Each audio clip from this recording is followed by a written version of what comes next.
자, 오늘은 지난주 누가복음 8장에 있는 말씀이 이어서 두 번째 시간인데요. 43절에서부터 48절까지 있는 말씀을 통해서 은혜를 나누도록 하겠습니다.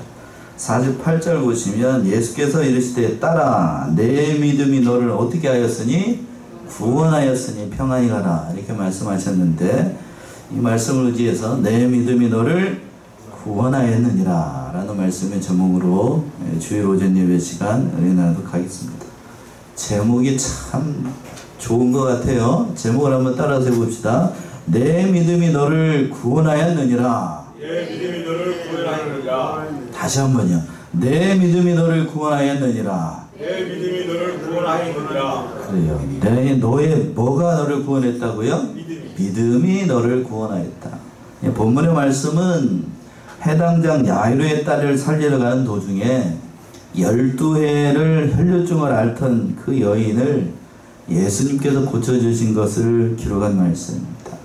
예수님께서 많은 무리들 가운데에 믿음으로 그 예수님의 옷에 그 조그마한 옷자락 하나를 잡았을 때에 그 여인을 향해서 딸아 내 믿음이 너를 구원하였으니 평안히 가라 라고 말씀하시고 그 여인의 병을 고쳐주셨던 거예요.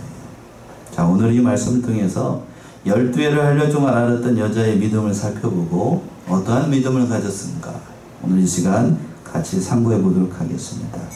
첫 번째는 43절과 44절에 있는 것처럼 그 옷자락만 만져도 구원을 얻으리라는, 고침을 받으리라는 믿음이 있었다는 거예요.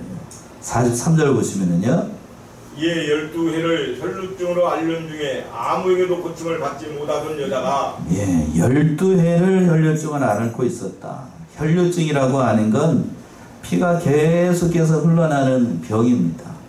그러니까 일종의 출혈성 자궁, 뭐라고 얘기하는지 정확히 의학적으로는 모르겠습니다만 여자의 자궁에서 계속해서 피가 이렇게 흘러나오는 거예요. 얼마나 고통스럽겠어요. 거기를 뭘로 막을 수도 없는 거고 계속해서 피가 나는 거예요. 그러니까 이 여인이 12해를 이 병으로 앓아오면서 참 고통을 많이 당했을 거예요. 그러니까 이 여인에게 12해는 그러니까 그 세월 자체가 고통스럽고 절망스러운 그러한 시간이었을 거예요. 단지 육체적인 돈통뿐만 아니라 그 병 자체도 참으로 어려웠을 것인데, 유대의 정결법상 여인이 계속해서 피를 흘리게 되면 그 자체가 부정하게 여겨서 모든 사람들로부터 따돌림을 당했습니다. 자, 레위기 15장을 한번 가보세요. 레위기 15장 25절에서부터 27절 한번 보시면,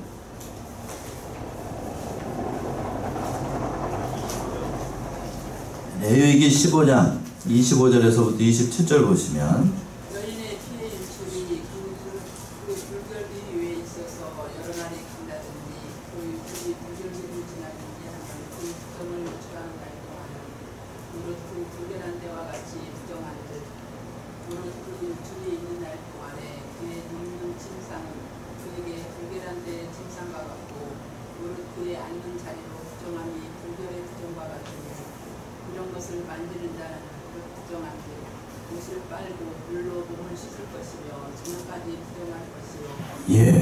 28절도 있나요?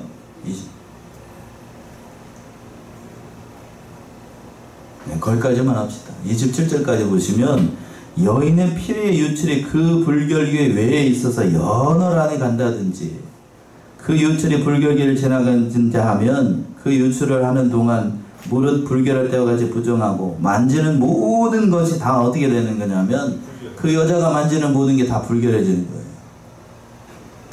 이게 왜 문제가 되냐면 그 여자 자체도 문제가 됩니다만 그 여자가 만지는 모든 것이 다 불결해지니까, 그러니까 이 여자는 정신적인 고통을 당했을 뿐만 아니라 그 12해를 그렇게 됐으니까요.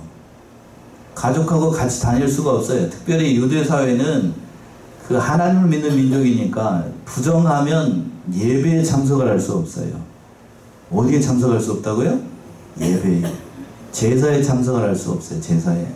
제사에 참석할 수 없으니까 여자가 피를 계속 흘리니까 어디에 가보지를 못했겠어요.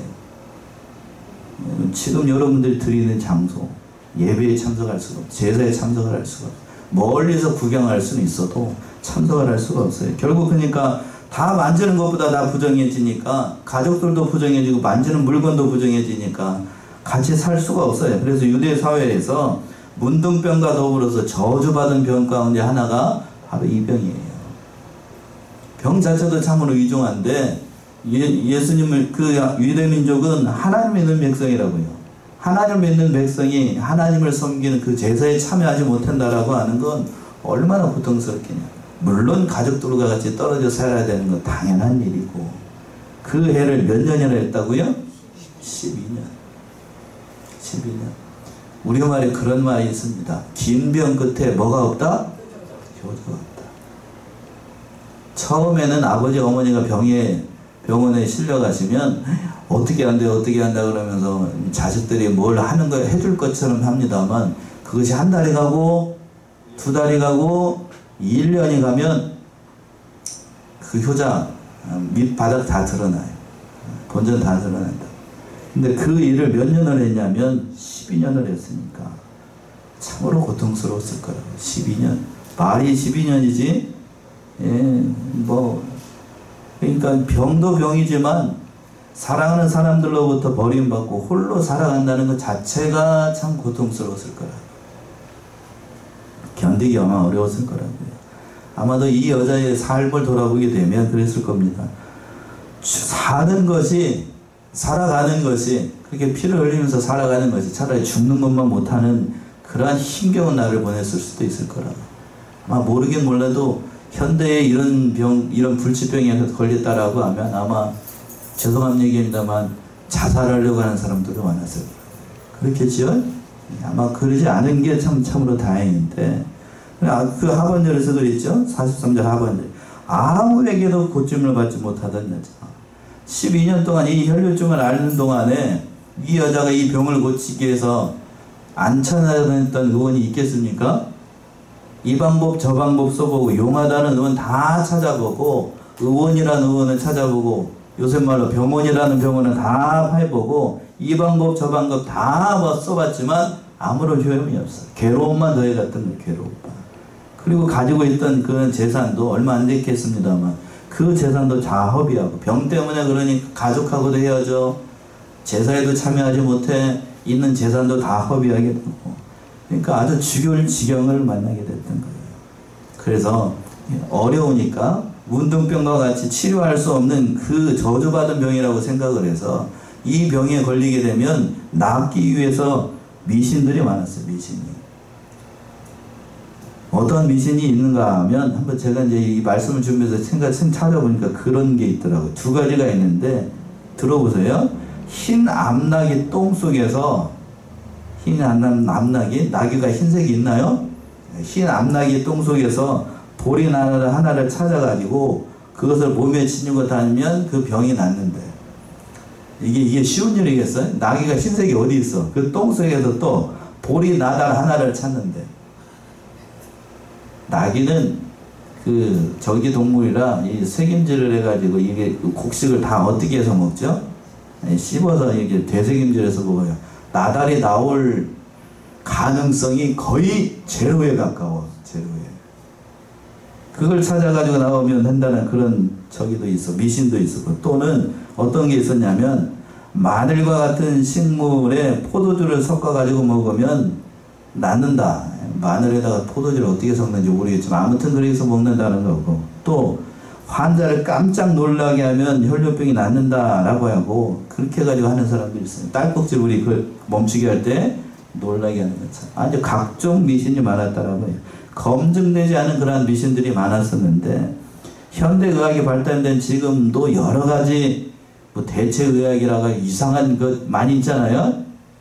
과학이 발달되고 의학이 발달되는데 현대에도 이런 일들이 많은데 예전에는 얼마나 더 많은 것이 있었겠냐고. 그러나 그런 방법도 다 써봐도 아무런 효용이 있었을까요? 없었을까요? 없었어요. 병만 더 위중해지고 더 심각해져만 가고 있었던 겁니다. 그러던 와중에 아주 반가운 소식이 들려요. 그 말씀은 44절이죠? 44절 보시면. 예수의 뒤로 와서 그 옷가에 손을 대니 혈루증이 즉시 그쳤더라. 예수의 뒤로 와서 그 옷가에 손을 대니 혈루증이 즉시 그쳤다. 누가복음에는 이렇게 되어 있습니다만 그러던 차에 이 여자가 누구의 소문을 듣게 되냐면 예수님의 소문을 듣게 됐던 거예요. 그래서 예수님께서 그 많은 기적도 일으키고 병자도 고치고 심지어는 죽은 자도 살린다는 소문을 듣고 앞으로 나아갈 수는 없으니까 무리 가운데 섞여가지고 야이로의 딸을 바로 앞에가 그 얘기거든요.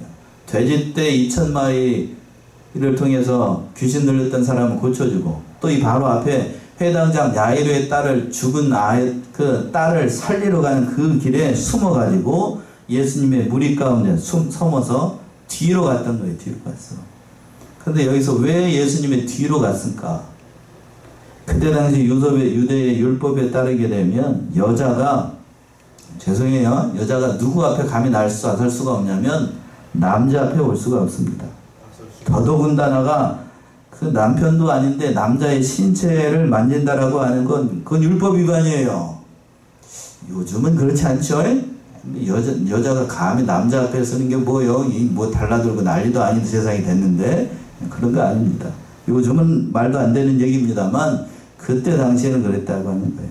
또 두 번째, 율법상 부정하게 여기는 그 혈류증을 앓던 여자가 공중 앞에, 즉 모든 사람들 앞에 나오는 것 자체가 금지되었기 때문에 더더군다나 그 불결한 사람이 다른 사람, 정상인 사람을 이렇게 만지는 것 자체는 부정한 일이에요. 다 만지면 뭐가 되니까요? 부정해지니까. 하면 부정한 사람이 정상적인 사람을 만질 수가 없으니까 뒤로 와서 자신의 정체와 신분을 숨겼던 겁니다. 그래서 그 옷가에 뭐를 댔냐면 손을 이렇게 살짝 대려고 했던 거예요. 그러니까 어떤 의미에서 보게 되면 그런 거예요. 자신의 정체를 숨기고 그 혈류병을 낫기 위해서 간절한 마음으로 그 옷 끝자락 하나를 딱 만지려고 했을 것인데, 그러나 이 정체를 숨기고 나아갔다는 사실 자체를 생각해 보게 되면 참 안타까워요. 왜 그런가? 어제 말씀을 묵상하면서 그런 생각이 들었는데, 다른 문둥병에 걸린 사람이나 귀머거리나 또는 눈 못 보는 사람들은 예수님이 지나간다라고 하면 뭐라고 그랬냐면 크게 소리를 지르면서 주여 나를 어떻게 여기소서? 불쌍히 여기서도 이렇게 소리를 질렀어요. 근데 이 여자는 용기가 없어서가 아니고 유대의 율법상 예수님 앞에 감히 갈 수가 없으니까 어떻게 할 수밖에 없어요. 앞으로 나갈 수도 없고 소리 지를 수도 없고, 그러니까 어떻게 하는 거예요? 방법을 찾았는데 예수님의 뒤로 가서 무리 가운데 숨어요. 무리 가운데 숨어가지고 그 옷자락만 만지려고 했던 거예요. 얼마나 갈급한 마음으로 그 예수님 옷자락에 손을 대려고 했을까? 그걸 생각해 보게 돼요. 왜 이런 얘기를 하냐면, 감히 소리를 지르면서 예수님을 부르고 예수님 앞에 나아갈 수 있는 사람은 그래도 행복한 사람입니다. 그래도 행복한 사람이에요. 성경에 보게 되면 예수님 앞에 감히 나아가지 못하는 사람들도 많이 있습니다. 어떤 사람들이 예수님 앞에 나아가지 못할까? 유대 사회에서 두 가지 부류의 사람들이 예수님 앞에 감히 나아가지 못한데, 첫 번째는 세리입니다. 세리. 그리고 뭐하는 여자, 자기의 몸을 파는 여자가 예수님 앞에 감히 나아가지 못해요. 세리와 창녀. 그래서 성경에 보게 되면 예수님께서 마태를 부르실 때에 마태의 직업이 뭐죠? 마태의 전 직업이 뭐예요? 세리였습니다. 세리. 마태를 예수님께서 부르실 때에 어떻게 가셨냐면, 마태는 공중 앞에 예수님 앞에 감히 나아갈 수 없으니까 세관을 맡아가지고 어디에 있었냐? 세관에서 뭔 일을 하고 있었어요? 세금을 걷는 일을 하고 있었어요. 감히 예수님 앞에 나아갈 수가 없어요. 그러니까 누가 찾아오십니까? 예수님이 신분상, 그러니까 자기가 가지고 있는 그 신분상 예수님 앞에 감히 나아갈 수가 없으니까 예수님께서 찾아오셔가지고 그 모든 일들을 행하셨던 거예요. 그러니까 이 세상에는 그런 사람들도 있는 거예요. 예수님 앞에 감히 떳떳이 나아갈 수도 없고 감히 얼굴을 들고 예수님을 바라볼 수 없는 사람도 있었던 거예요. 바로 본문에 나와 있는 이 혈류병을 앓고 있었던 이 여자가 바로 그런 여자였던 거예요. 감히 예수님 앞에 나갈 수도 없고 감히 뭐라고 얘기할 수도 없는 그러한 여자였어요. 그래서 그러한 믿음을 가지고 어떤 믿음인가 하면 예수님의 그 옷자락만 만져도 자신의 부정함이 씻겨나가고 모든 병으로부터 나음을 받을 것이라는 그러한 믿음을 가지고 예수님 앞에 나아갔던 겁니다. 자, 동일한 본문의 말씀 마태복음에서 보시게 되면 이렇게 되어 있어요. 마태 9장을 한번 가보시면 마태 9장 20절 21절 보시면 12일을 혈증으로 앓는 여자가 예수의 뒤로 와서 그래서 옷가를 만지니 이는 제 마음에 그 겉옷만 만져도 구원을 받겠다 하니라. 예, 그랬죠. 12해를 혈류증으로 앓던 여자가 예수의 뒤로 와서 그 겉옷가를 만지니 이는 제 마음에 그 뭐만 만져도 겉옷만 만져도 뭐를 얻겠다? 구원을 받겠다 합니다. 어떤 의미에서 보게 되면 이 여자의 믿음이 참 귀합니다. 뭐만 만져도요? 겉옷만 만져도 겉옷만 만져도 마태복음에는 그렇게 되어 있고 같은 복음을 기록하고 있는 이 누가복음에서는 만지니까 혈류증이 어떻게 됐어요? 즉시 그쳤다라고 되어 있어요. 즉시 그쳤어요. 예수님께서 병자를 고칠 때에 복음서에서 보게 되면 여러 가지 방법을 쓰셨어요. 눈먼 자에게는 진흙을 이겨가지고 발라주시고 침을 뱉다가 진흙을 이겨가지고 발라주시고 어디에 못가에 가서 씻으라? 실로암 못가 가서 씻으러 가신 분도 있고 말로 하신 경우도 있고 안수해서 고쳐주신 분도 있고 여러 가지 방법을 통해서 하셨는데 본문의 말씀에서 보게 되면 예수님이 하신 게 아무것도 없습니다. 예수님이 한 게 있나요? 아무것도 없어요. 단지 그 여자가 예수님이 뭐만 만졌어요? 옷의 끝자락 이 한 줄의 옷가락 이걸 딱 만졌어요. 딱 만졌어요. 그 즉시 혈류병이 고침을 받았다라고 하는 거예요. 뭐 때문에 그렇죠? 믿음 때문에. 그 믿음 때문에. 그래서 두 번째 45절과 46절 보시면 예수님께서 능력이 나가신 줄 아시고 그 여자를 찾았어요. 45절 보시면 예수께서 가라사대 내게 손을 댄 자가 누구냐 하시니 다 아니라 할 때에 베드로가 가로되 주여 무리가 옹리하여 미나이다. 예. 딱 그 여자가 예수님이 뭐를 잡자 옷자락 끝을 딱 잡자 혈류병이 즉시 나왔고 그때 예수님이 딱 가고 아셨어요. 자기에게서 뭐가 나간 걸? 능력이 나간 걸 알았어요. 그러면서 뭐라고 말씀하시냐면 내게 손을 댄 자가 누구냐? 라고 했어요. 거기 안에는 예수님이 걸어가실 때 그 야이로의 딸을 고치러 갈 때에 수많은 사람들이 예수님을 겹겹이 둘러쌌습니다. 그렇다면 예수님을 맞은 사람이 이 여자만 있었을까요? 한두 사람 예수님을 맞은 게 아니에요. 이리 밀고 저리 밀고 난리가 났어요. 난리가.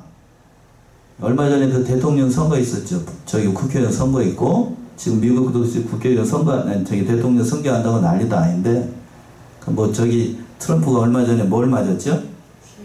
귀에 총을 맞아가지고 그것 때문에 이제 연설할 때 뭘 만들어 놓고 지금 방탄 유리를 만들어 놓고 그러는데 이때에는 그럴 수도 없으니까 예수님이 가는 때마다 사람들이 그냥 많이 밀었다고요. 보다 못한 누구냐고 그러니까 베드로가 그래 뭐라고 그러는 거예요. 이 많은 사람들이 미는데 누가 예수님의 몸에 만지는 거 그걸 어떻게 알아요? 예수님 그렇도록 얘기를 하는 거예요. 근데 예수님은 그런 의도로 이 말씀을 하고 있는 게 아니에요. 그러한 믿음으로 뭐만 만져도 옷자락만 만져도 내 병이 낫겠다라고 하는 그런 간절한 소원을 가지고 예수님의 그 옷자락을 만졌던 그 여자의 중심 그 믿음을 보셨던 거예요. 그래서 이렇게 물어봤던 겁니다. 몰라서 그런 게 아니에요. 자, 사무엘상 16장 한번 가보세요. 사무엘상 16장 6절에서부터 7절 보시면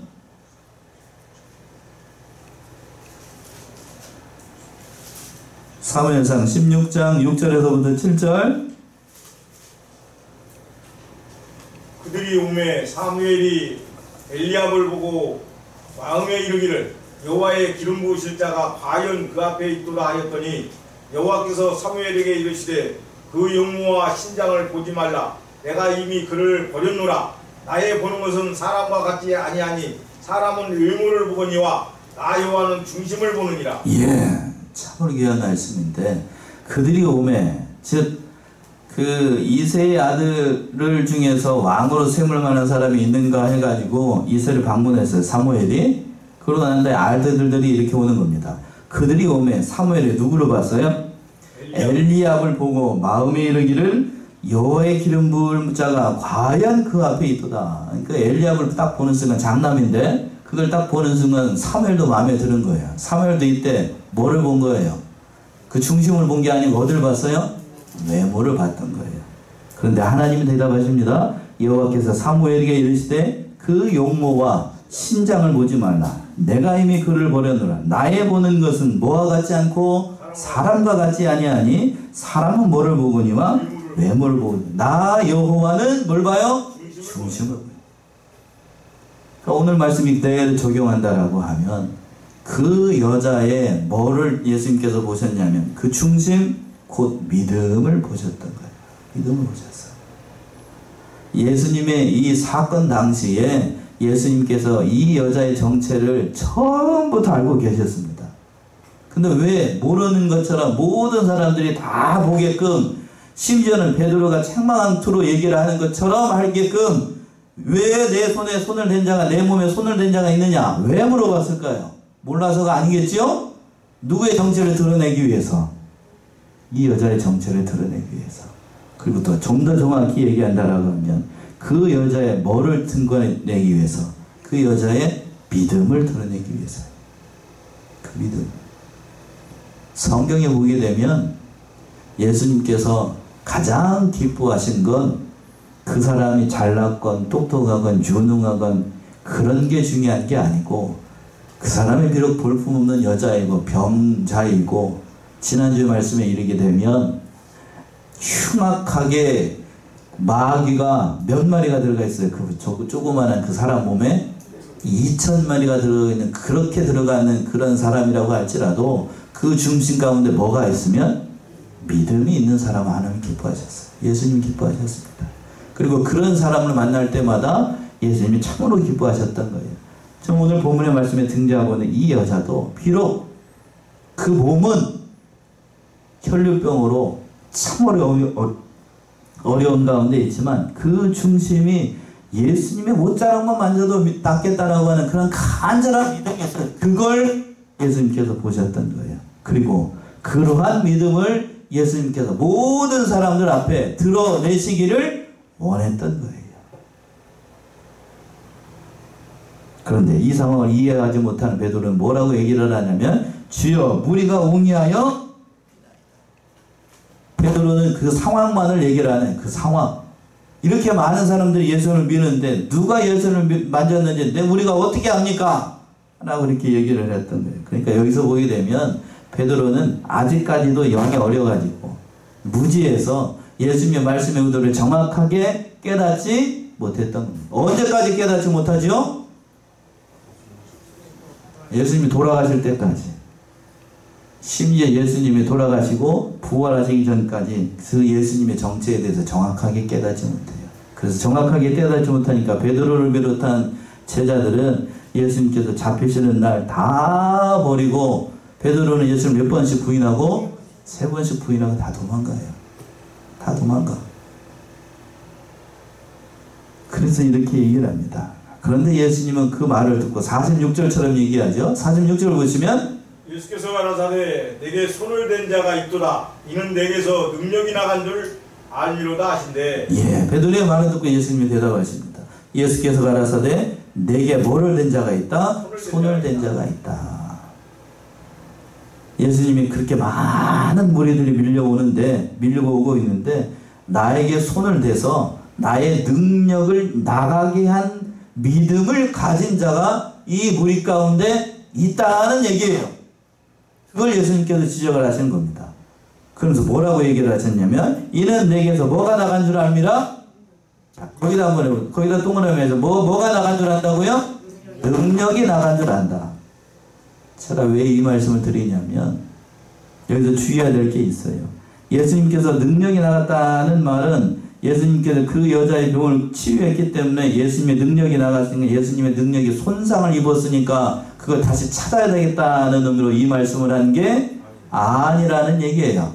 쉽게 얘기해서 여러분 지금 다 핸드폰 가지고 계시죠? 핸드폰을 우리가 충전해가지고 지금 이 시간 딱 보면은 100%로 충전을 했는데 무슨 일이 있어서 핸드폰을 전화를 받거나 그러면 전화를 한번 받고 나면은 몇 %가 됩니까? 조금씩 떨어져가지고 방전이 돼요. 그렇죠? 예수님은 능력이 100%가 있는데 이 여자 한 명 고쳤으니까 능력이 99%, 1% 줄어가지고 그렇게 99%가 되나요? 그런 의미로 예수님께서 이 말씀을 하신 게 아니라고 하는 거예요. 오해하시면 안 돼요. 왜 이 말씀을 하셨냐면 예수님께서 앞에서 말씀드린 것처럼 그 여자의 그 모든 일들을 드러내기 위해서 이렇게, 그리고 또 그 여자가 스스로 자신의 스인앙을 드러내도록 하기 위해서 이와 같이 말씀을 하셨던 겁니다. 그리고 마지막으로 세 번째 47절과 48절에 있는 것처럼 예수님께서 구원을 선포하시고 그 여자에게 평안히 가라고 말씀을 하셨어요. 47절의 말씀이죠. 47절 여자가 스스로 숨기지 못할 줄을 알고 떨며 나와 엎드려 그 손댄 연고와 곧 나은 것을 모든 사람 앞에서 고하니. 예. 예수님께서 이렇게 말씀을 하시니까 여자가 스스로 숨기지 못할 줄을 알고 떨며 나와 엎드려 그 손댄 연고와 곧 나은 것을 모든 사람 앞에 고하니. 스스로 숨길 줄을 몰라 알지 못하고 다 떨었어요. 혈류병을 치유받았던 여자가 아무에게도 알리지 않고 조용히 자기 병만 예수님의 옷자락을 딱 만져가지고 치유받고 그냥 조용히 사라지려고 했는데 예수님은 이 모든 사실을 아시고 그 여자의 정체를 모든 사람들이 지켜보는 앞에서 드러내시기를 원했던 거예요. 뭐가 중요하기 때문에요. 그 여자의 뭐가 중요해요? 믿음이 중요하니까요. 여러분들도 마찬가지예요. 오늘날 우리가 누구와 같은 믿음을 가지고 있다라고 하면, 이 여자와 같은 믿음이 있다라고 하면 예수님은 기뻐하시고 우리의 믿음을 어떻게 하기를 원하셔요? 드러내시기를 원하시는 거예요. 드러내시기를 원해요. 그 믿음을 가지고 있어야 됩니다. 그러면서 얘기합니다. 나와 엎드려 그 손댄 연고와 곧 나은 것을 모든 사람 앞에 보아니. 다 드러냈어요. 자기가 왜 이 예수님의 옷자락을 만졌는지, 또 어떤 병을 앓고 있었는지, 그리고 어떻게 나음을 받았는지를 다 일러주게 됐던 거예요. 이렇게 진실하게 고백하는 자를 하나님 원하시고 예수님께서 그 정체를 드러내셨던 거예요. 자, 어제 봤던 말씀 가운데 한 구절이죠.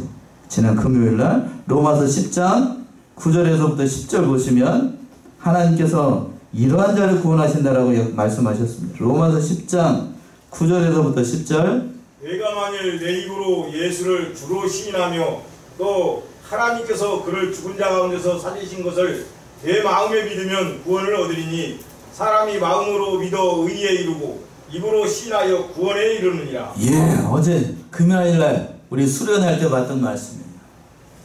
내가 만일 내 입으로 예수를 누구로 시인하고 주로 시인하며 또 하나님께서 그를 죽은 자 가운데 살리신 것을 내 마음에 믿으면 뭐를 얻고? 구원을 얻으리니 사람이 마음으로 믿어 어디에 이르고?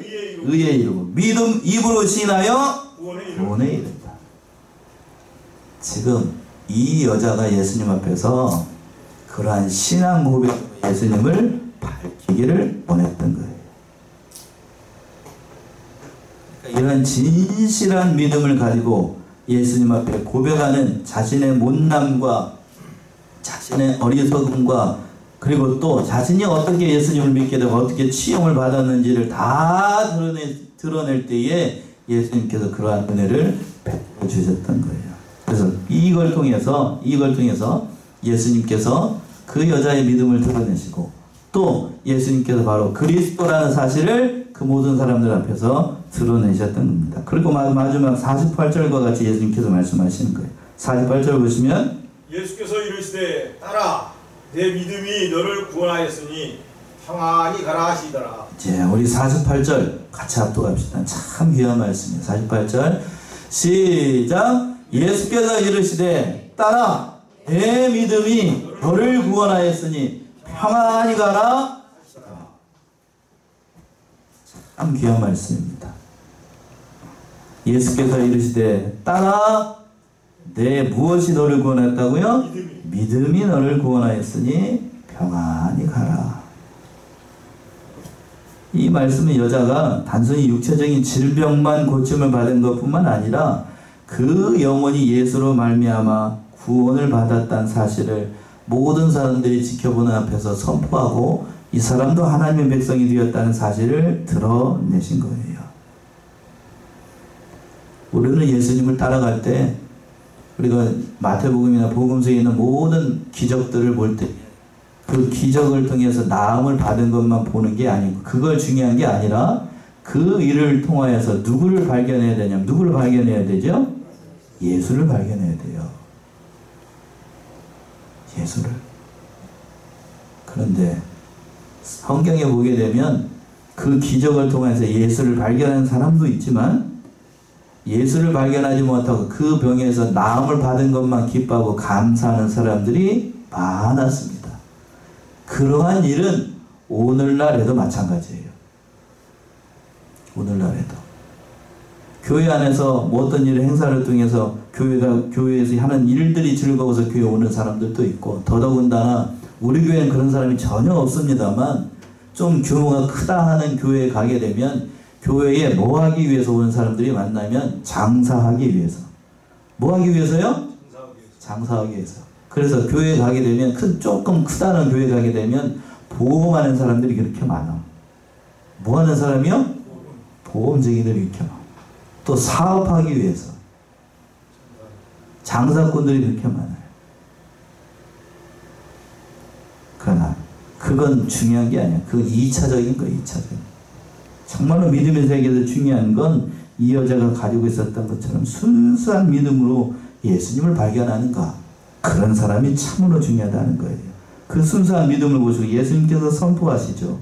딸아 내 믿음이 너를 구원하였으니 어떻게 가라고요? 평안히 가라. 딸이라고 얘기를 했어요. 예수님께서 그 여자를 보고 딸이라고 얘기를 했다는 것은 그 여자가 지금 사람이 아니라 누구의 사람이 되었다는 얘기예요? 하나님의 사람이 되었다는 얘기예요. 하나님의 사람.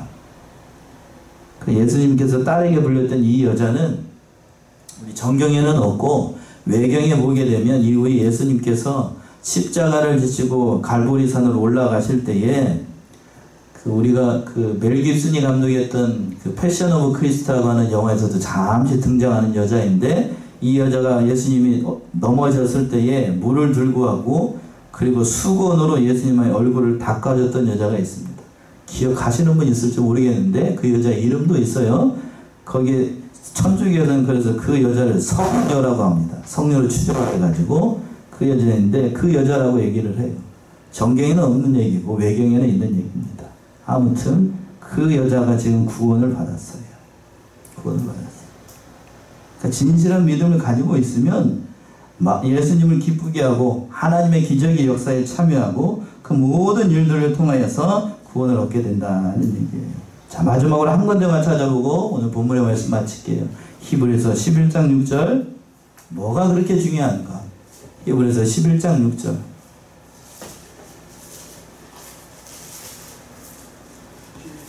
11장 6절.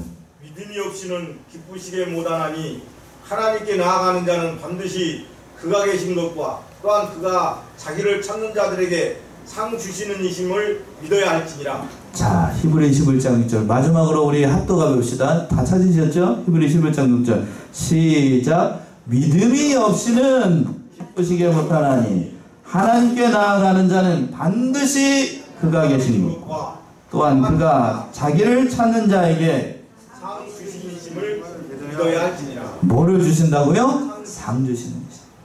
믿음이 없으면 하나님을 기쁘시게 못해요. 그 얼마나 믿음이 중요한가.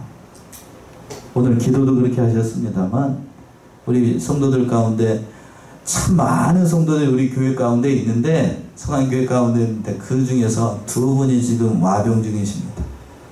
안 권사님 또 우리 김갑수 집사님. 하나님께서 이런 어려움을 주시는 건 뭘까? 그분들 안에 뭐가 있는 걸 보기 위해서일까요? 믿음이 있는가? 그리고 마지막 그 순간까지 그 믿음을 붙잡고 있는가를 원하십니까? 우리 사랑하는 성안의 성도 이분들을 위해서 기도 많이 하시고, 예수님께서 딸아 내 뭐가 구원을 얻었으니? 믿음이 너를 구원하였으니 평안히 가라, 또는 평안히 오라 라는 말씀을 할 때까지 그 믿음 변치 않고 맡겨진 모든 사명을 참 충성되게 감당하고 오직 예수님을 바라보며 믿음으로 사시는 저와 여러분들이 다 되시기 바랍니다. 기도하겠습니다.